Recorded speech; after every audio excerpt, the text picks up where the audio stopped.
First of all, I need to thank the hosts. I need to thank Mr. and Mrs. Last. And Mrs. Last is involved in the organization on different levels. She used to come in daily, and she's still the bridge in some way between Northwest and the organization. So we need to thank them for being there all year round, especially now. They've pulled it off. I mean, they made this thing happen, and we need to have their credit to them. David Landau and his Rabbi. I mean, the fact that he just still lives the life connected to helping people in medical trouble, it just means that he has some sort of shlichus in this world. He just can't get away. I mean, there's no running away from it. He's not seeing patients, he's seeing patients, but he's still there to help patients. And when I say brains behind Mars, I mean, this wouldn't have taken off without me knowing Dr. Landau many, many years ago. We discussed, there was a particular case that he was very much involved in. We can definitely say it was life-saving, his involvement, a young man in Stanford Hill. And, he just opened so many avenues to us, and his way of thinking, his malach machshava and everything on that case had basically probably laid in some way the foundation stones to what happens today. And Mr. and Mrs. Coleman, I mean, Mr. Coleman is, to be honest, I don't know if I should say it out loud, but we never had any interaction. It was just his wild heart. He was approached by two people. There's an organization, if he's willing to help, and he just said yes, because I gather that that's him. He just says yes.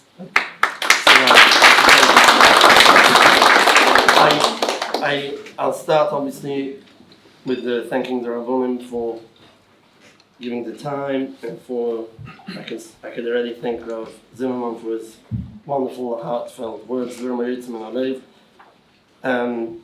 had two meetings, and yes, he did come down to see our place, and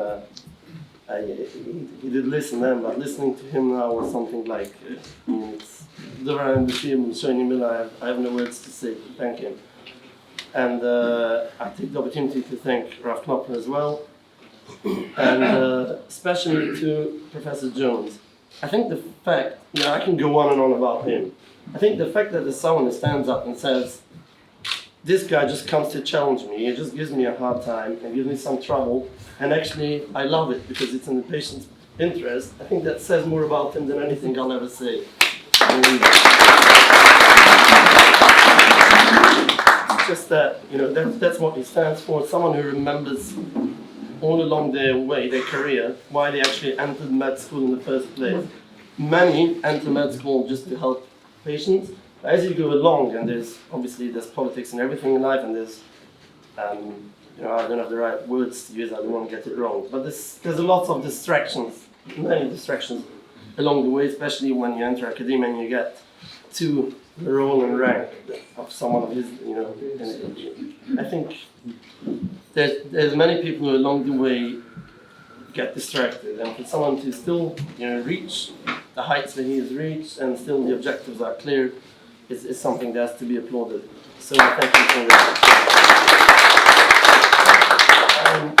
I'll be, I don't want to go on for too long. I'll be straight to the point. I think currently we're there in a way, we treat many, many, many patients. We have loads of people. Now I say loads, I think anyone who comes into the place finds an operation that they haven't imagined or envisioned before they actually walked into those doors. There are, I can say, I think 11, 12 people currently dealing with the medical side of things, apart from admin and running the office, running the place, and we obviously need fundraising as well. But to be honest, we need more, and I'll get to that. So we are there serving the community, and actually I could say quietly serving the community. I don't think people know what goes on, and we're not making a lot of noise. Our number is not publicized in the papers every week. Whoever knows about us is because there's someone who told them about the service we provide, and people in need, unfortunately, they'll get to know. And so they will then ring for help.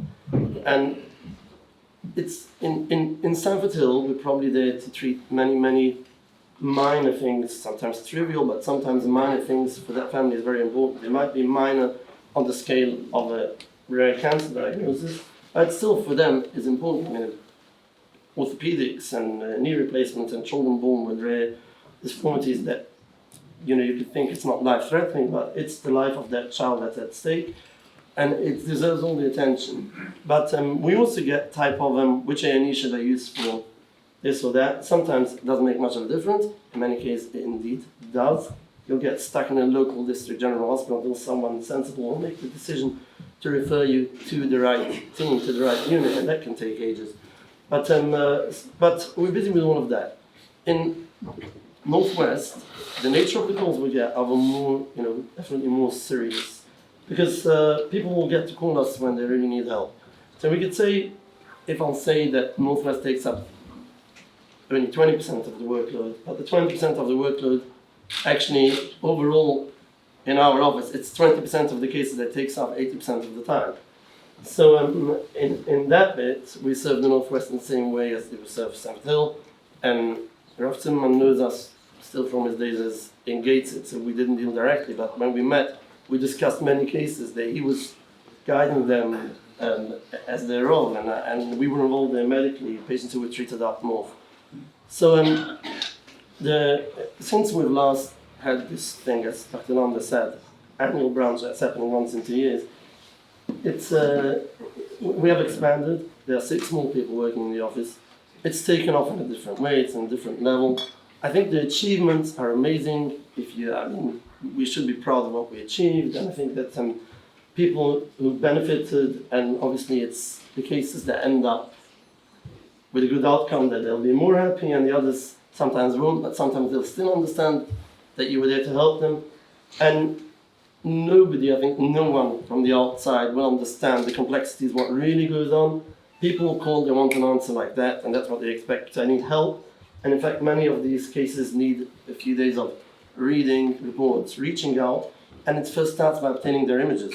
Because if they're not private patients, we need to call the imaging department and get it IEP'd over, and then we need a consent from the patient. The bureaucracy, because it's centralized healthcare, it takes ages. A lot of effort, time goes away on things that just make no sense if I have to explain to everyone what we end up wasting time on. But at the same time, if I'll find someone that tells me, oh, Mars, I've been let down by them, I'll believe it. I wouldn't try to dispute that claim, because there's no way I will say that we are there to feed the demand. We're definitely not providing what we aspire to do for everyone that calls us. And to reach that, we need more staff. We also need more supportive staff doing secretarial work. And we also need more training, and training costs money. It's attending conferences, it's coming down to get staff to a level, and then have within the team certain people who have their subspecialty. So we have those 2-3 who know a thing or two about oncology, and some others who know a little bit about cardiology and a little bit about orthopedics. And that should be really split to subspecialties. Everyone knows their field, follows, attends conferences, and we really can be confident that we know what goes on out there, and we're not misguiding people. So we've made this thing a reality, Baruch Hashem, and I can't say we have. It happened. It was never. Just look at me. I don't think it was ever the plan that I will be addressing this crowd, and that wasn't my dream anytime throughout my years in yeshiva or anything. I was thrown into this because that was Ratzon Hashem. There's no point in going through my personal history, and that's where I ended up, being involved with doctors, and this just happened. It was another patient and another patient and another patient that someone came and offered us her office and a secretary just for a few £100 a week to be able to help people, and silly me said yes, and that's where it all started, or let's say that's where it all ended for me. But this is what's happening now. We've made it a reality, but we need to take it to the next level. We need more staff. We need more training for staff. There's loads of more potential. PR, and I'm not talking about PR in the community. Actually, every time there's something like this, the staff dread it, because the influx of calls, there's more awareness, and we're not coping the way it is. But there is PR with the doctors, there is cultural awareness, there's loads and loads and loads. We can go on and on and on and on. A legal front, medical front, there's loads that could be done to help people, and it's not happening because we need to have the structure and the money. So there's loads that has to happen to take it to the next level, and it's difficult. You need to know that you get it right. So there's by nature a little bit of a micromanager, so I'm struggling with that as well. But we've Baruch Hashem expanded, and we trust people to do their job, but we still need to make sure that they're doing it right. What we're playing around with is actually live. So we need to get it right, and that's why we're a little bit stuck at the Stanford Hill office. We're not comfortable to have a distant office. People said, you ask for money in Northwest, open a branch here. It would be a good fundraising, perhaps a good stunt, but I don't think I'll be providing patients real. Even like this, we're struggling to know that we're getting it right in every case. I think the level of chesed that comes from this community, you know better than I do, and many people here don't want to boast about it, they don't talk about it, but everyone knows. It's no secret.